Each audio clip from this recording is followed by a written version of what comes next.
What is coping and why would you ever want to cope something like a baseboard? I'm going to show you. A lot of times what you might see are two pieces of baseboard with a 45-degree miter cut to them, and people try to do inside corners like this.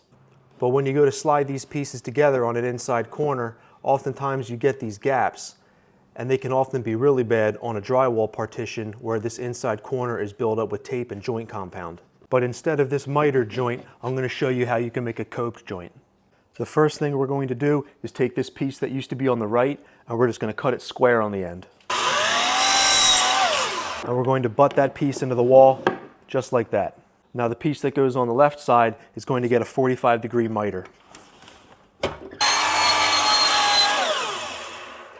Now that we have this piece cut away, with our coping saw, we're going to follow this line right here. This is a coping saw.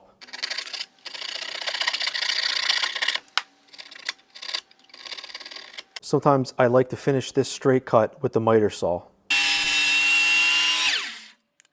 When you're done, you should have something that looks like that.